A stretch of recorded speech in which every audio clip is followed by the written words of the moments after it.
Welcome, everyone. This is Wharton Finance, the Future of Finance podcast. This is our second season. And in the second season, we are talking about digital assets, cryptocurrencies, tokens, decentralized finance, and everything related to that space. I am Itay Goldstein. I am professor of finance here at Wharton, and I'm currently the chair of the finance department, and I'm hosting this podcast. And today we are going to devote the episode to thinking about the economics of tokens, the economics of tokenization.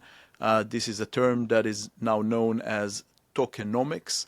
We're going to try to understand what are the fundamental forces that are driving the market for tokens and coins, and how these forces are different from some of the other markets, financial assets that we are used to and that we have been thinking about in the past. I have the perfect guest today to think about those issues, and this is Shimon Kogan. Shimon Kogan has been with us at Wharton for the last 10 years or so, where he has been teaching the fintech course. He was one of the first movers into the area of fintech when few places had fintech courses. He already designed one and came to teach it for us and has been doing it since then with great success. He also worked on related issues in his own research, and we're going to talk about that as well. Welcome, Shimon. It's great to have you. Thank you. It's a pleasure being invited. I'm a fan of the podcast. Was listening to the first episode, so I'm looking forward to the conversation. So let's dive right in and try to understand some of the terms that we are talking about. Can you take a step back and maybe help us understand, help the audience understand, what do we think about when we think about tokens and coins? What are the common uses for them? How are they potentially going to change the financial system? And, you know, a lot of it is maybe just a pipe dream, things that we are aspiring to but have not been realized yet. So the question is, how much is real and how much is still just a fantasy? Maybe it's too much for the first question, but you can start wherever you want. I'll try to deliver on that, at least at a high level, because I'm sure that we're going to dive into some of the more specifics during the conversation. But it's a good place to start, kind of at the top, because there are lots of terms in this field, and it gets quite confusing.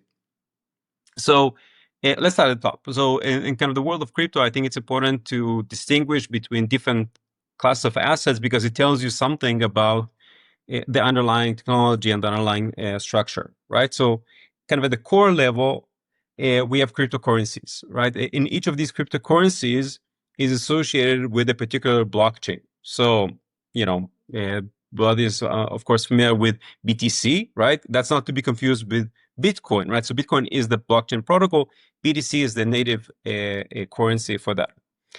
Here as well, I think it's helpful to distinguish between transactional only blockchains like Bitcoin or Litecoin, where the primary use case of the coin, aside for paying for basically the security, so it kind of actually came out of true and legitimate kind of need, but the primary use case in these kind of blockchains is kind of payments, right? And want to separate that from kind of the second generation, if you will, of blockchains, and those are programmable blockchains like Ethereum, Solana, and there are many other competitors, where the primary use case of the native digital coin is actually to pay for the execution of smart contracts. Okay, so we have cryptocurrencies as sort of the main type of asset. Now, notice, and that's important too, that when we talk about cryptocurrencies, lots of cryptocurrencies, because each of them is sort of native to its own blockchain, you cannot take Bitcoin and transact in Ethereum and vice versa without some third party offering kind of like bridge services. And we can talk about that if you're interested. Now, on programmable blockchains, lots of things they can do, but as it turns out, you can create tokens, right? So we want to distinguish between, again, the cryptocurrency like Ethereum and tokens build or that live on Ethereum. And so those are assets that are created by applications around various use cases. Some of them could be payments for services, could be voting, could be control. We'll come back to it when we talk about tokenomics, right? So, in fact, the fact that this is sort of Turing complete programming language means that you can create lots and lots of different varieties of contracts. And we see that in practice. That also introduces vulnerability. So what, say Ethereum, many of my examples are going to be from Ethereum because it's simply the largest programmable blockchain. They kind of created templates of types of tokens just to make developers' life easier, right? So you don't have to sort of figure out from scratch all the features and open yourself up to security vulnerabilities. So they design kind of templates of tokens. So you may be familiar with ERC20, which is kind of the fungible token standard that was behind the ICO boom, or heavily used during the ICO boom. We have ERC721 tokens. So that's the kind of the template oftentimes used for non-fungible tokens. More recently, we have ERC1400, which is and now advanced as a kind of format to offer tokenization of off-chain assets. Okay, so again, we have cryptocurrencies, we have tokens. Now those tokens inherit the security of the blockchain on which they were developed. So as a developer, you have to ask yourself where you want to develop your application and where these tokens are going to live. Because again, they don't port from one protocol to another.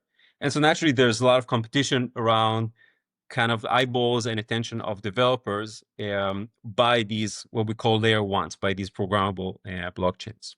But if you want to think about the main economic uses for them, how would you classify that?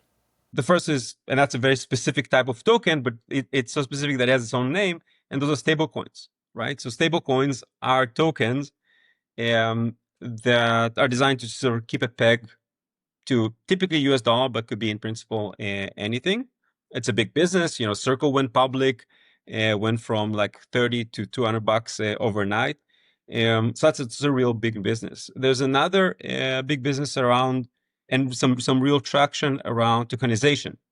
Okay, so that's the idea of representing non-crypto native assets on crypto or blockchain infrastructure, right? So BlackRock, for example, partnered with Securitize to offer its money market fund BUIDL. That was, I think, relative success. So basically what you're saying is taking financial assets and putting them on token. And then what is the advantage of doing that? There could be few advantages. Right now, the use case that we are seeing, first of all, what you get is instantaneous settlement, right? So even if you're an institutional player, once you have stablecoins and you have these crypto native securities, right, or representation of them, then you have 24/7 instantaneous settlement, which we still don't have, even if you're a large sort of corporation, say, right? I mean, you still, if you're moving money about, settlement takes time, depending on what kind of asset you're looking at. But there's obviously sort of the ambition is much bigger than that. Robinhood announced, I think last week, that they're going to offer tokens associated with private equity, right? So they're going to take, I don't know, SpaceX and OpenAI, etc., and represent them as tokens. And people are talking about kind of what's called real world tokenizing real world assets. So those are not securities at all. This could be anything from your, I don't know, collectibles to real estate. So it allows us to trade on things that otherwise we would not be able to trade, and things that we could trade, it allows us to do it more efficiently. That's right. And for example, I mean, and look, this is not a panacea. I mean, and I have a lot of conversations with people in the industry about this. I mean, I think that there are parts of it that make sense. There are parts of it that I still are kind of, people are not thinking carefully through. Like, for example, there are fundamental reasons why some of these assets are illiquid, right? That illiquidity, I don't think is going to go away by creating a digital representation and offering people to trade it 24/7. That's not a solution to the fundamental problem that causes these assets to be non-tradable. But and I'll take the other side of this. But you can take assets that have a fairly infrequent kind of price discovery, and you're still not going to solve the problem of that price being stale. But you can now, and again, this is not fiction. This is happening.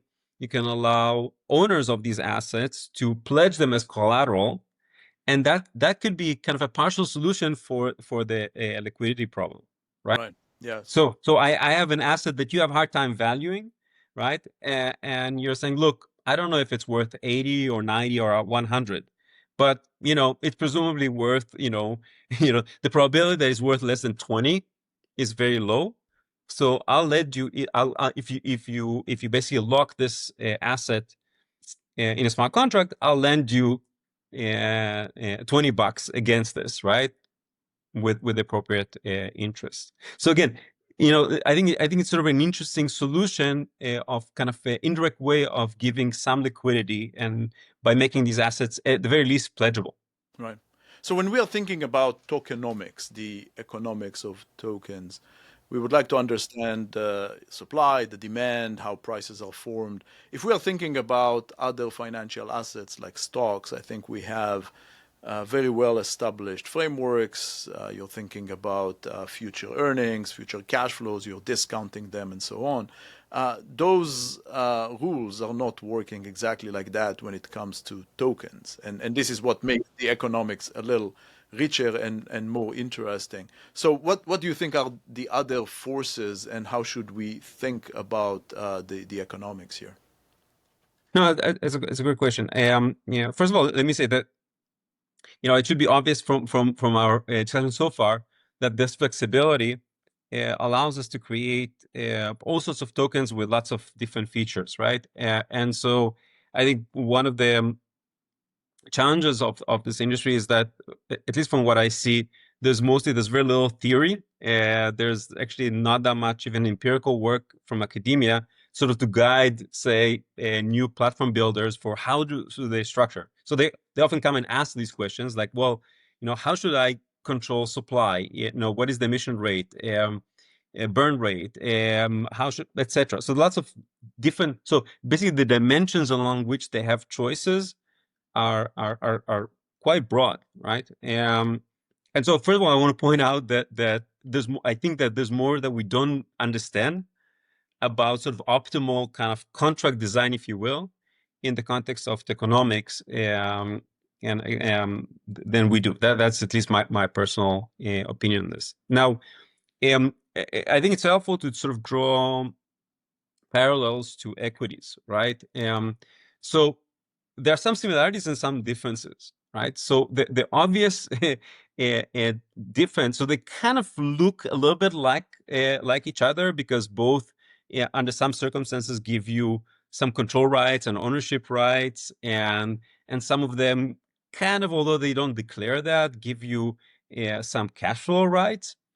But let's understand where kind of what world each of these live in, right? So in the world of securities, right, or equities, essentially what you have is sort of a legal structure that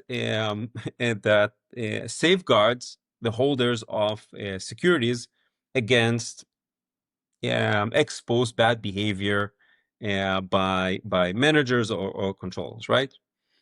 So obviously you do not have that legal protection when it comes to tokens, right? At least not under, I think, under the current legal framework. What you do have with tokens is the ability to sort of what we call pre-commit, right?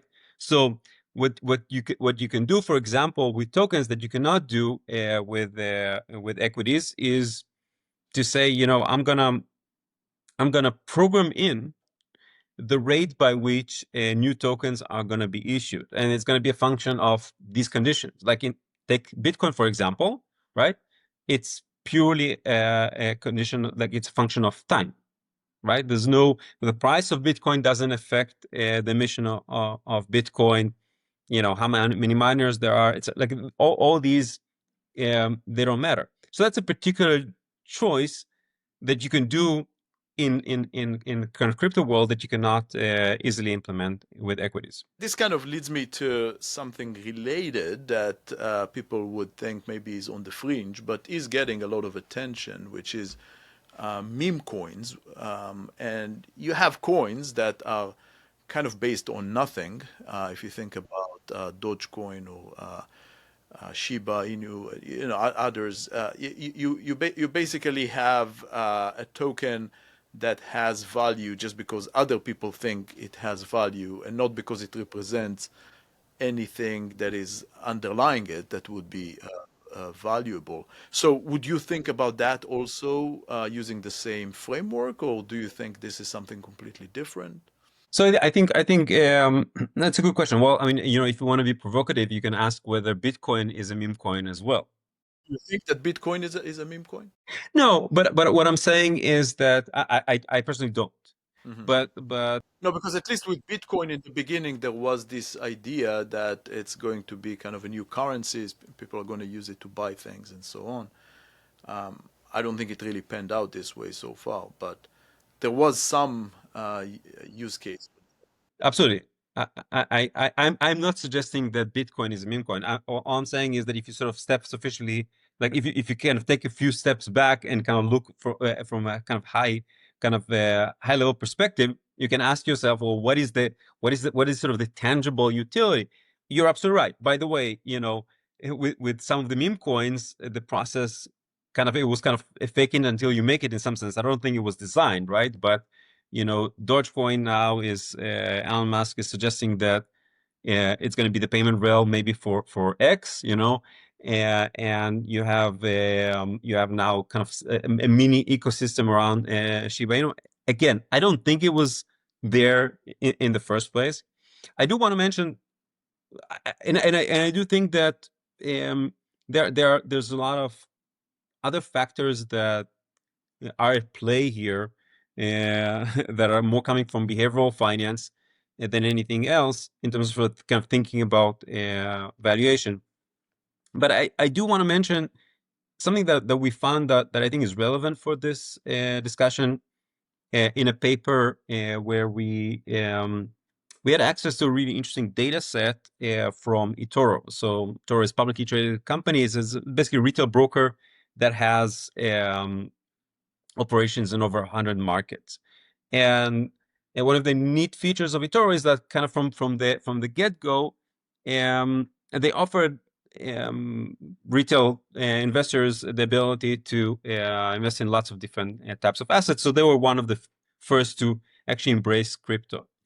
And the question that we asked was really simple: is like, do people, sort of take the same individual, um, do they seem to behave different in cryptos than in say equities or gold? So we wanted to ask that very simple question, and more specifically, what we're interested in is how expectations of future returns of these asset classes actually respond to prices, which is kind of what you're getting at, right?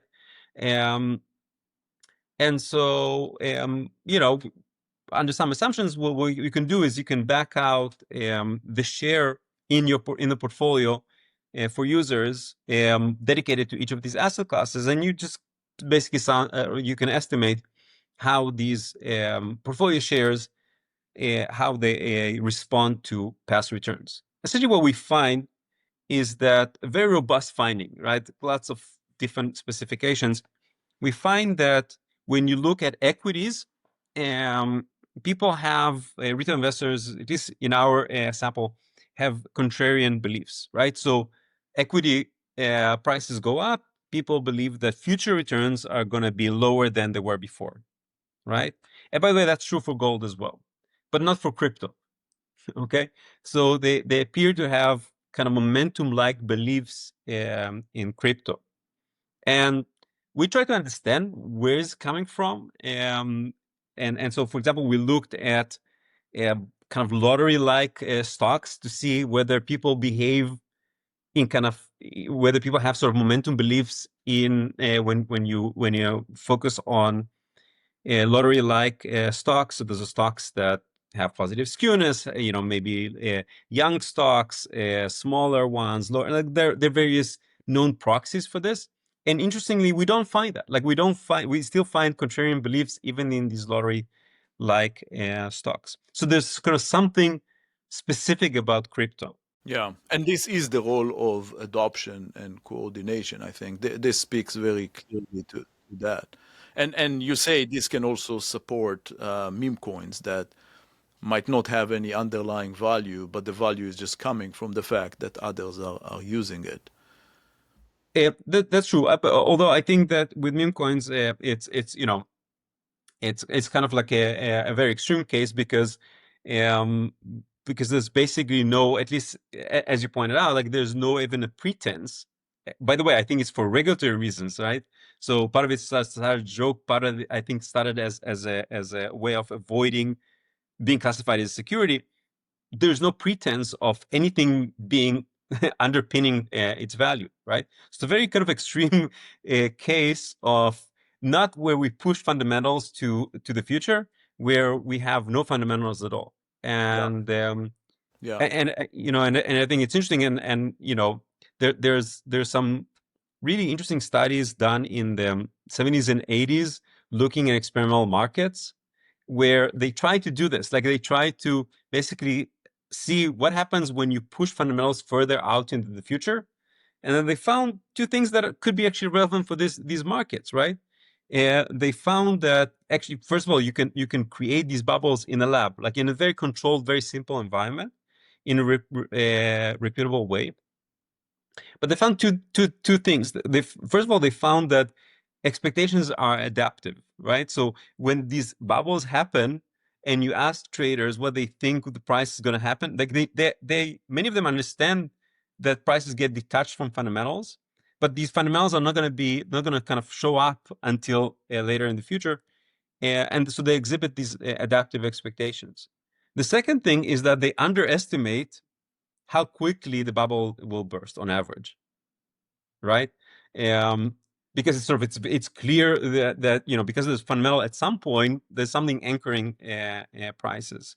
There is some parallel also to meme stocks, right? So we talked in the previous season. I talked to Matt Levine about meme stocks and social behavior in the financial market, and clearly that is a very strong force here as well. Maybe even more extreme because with meme stocks there is a grain of fundamental, whereas here there isn't. So these are maybe the same underlying forces, but even more extreme that we see them here in tokenomics.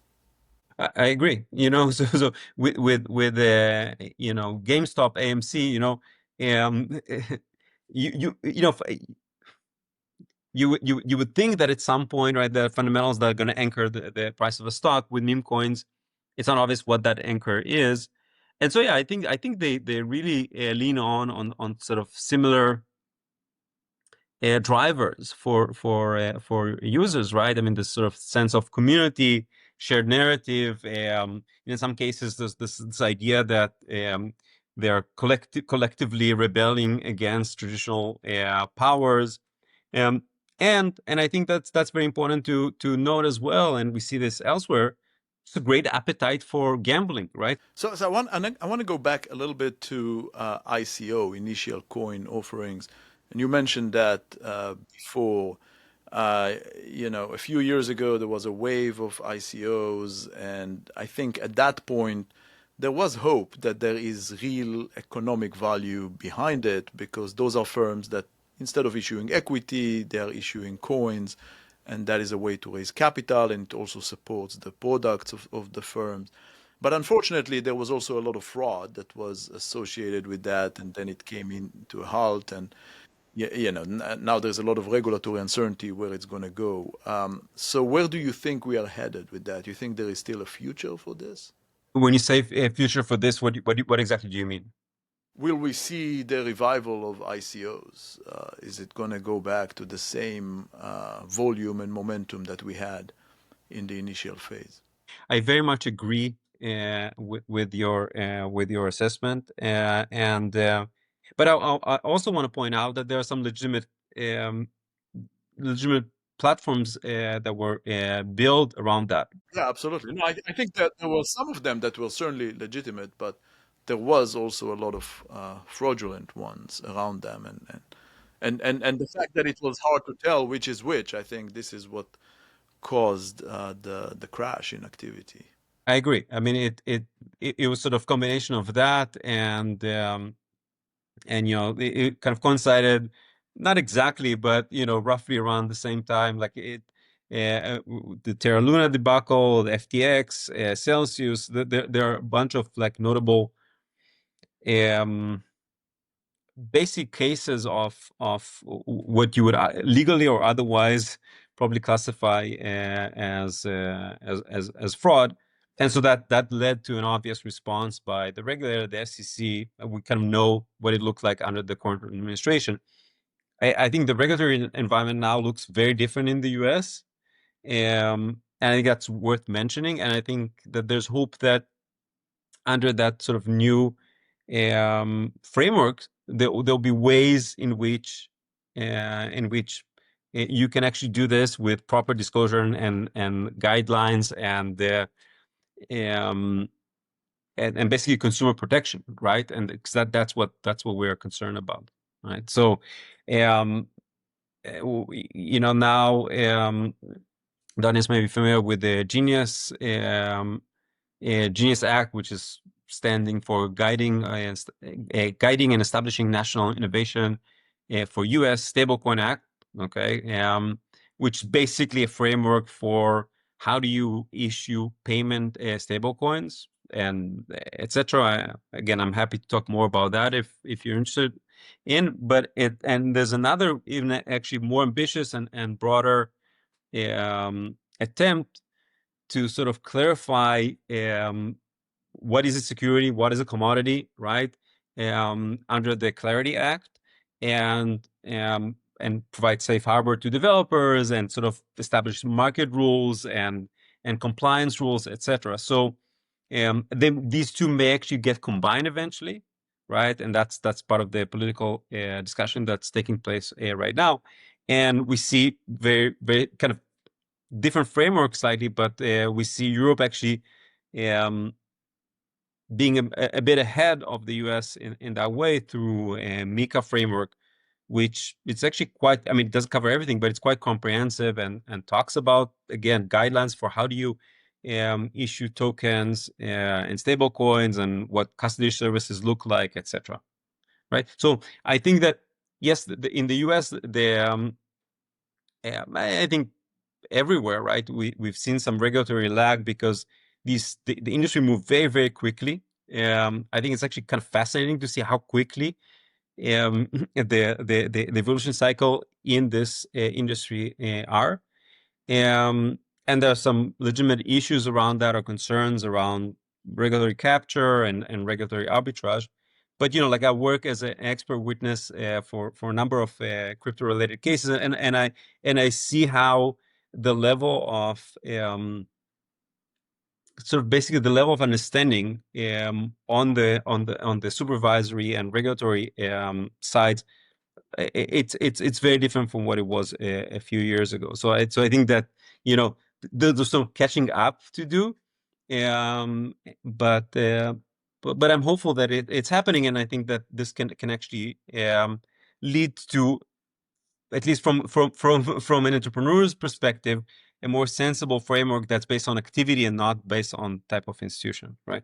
There's certainly a lot more to talk about, but I think we touched on the important aspects of the economics of tokens and what are some of the unique features, some of the complications, some of the regulatory uncertainty, and it also touches on some of the things that we discussed in the other episodes this season. So thank you very much, Shimon, for joining us. It was a pleasure. Thanks, Itay, for inviting me. Okay, thank you, and thank you everyone for listening.